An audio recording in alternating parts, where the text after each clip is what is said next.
Pumupunta sa lahat ng mga department heads, pumupunta sa iba't ibang offices, para saan? Para magpapirma ng clearance. Bakit nag-clearance tayo? Upang nang sa ganon, bago matapos yung semester, malalaman ko meron kang tatakaw, meron kang hindi kay solid negro, o meron kang responsibilidad pa dun sa isang opisina sa ating eskwela. At para saan ang clearance na yan? Kapag hindi mo pirma, ano ang mangyayari?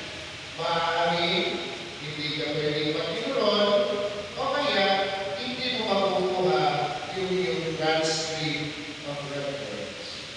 Mahalaga ang clearance dahil ito ang magsacertify na ikaw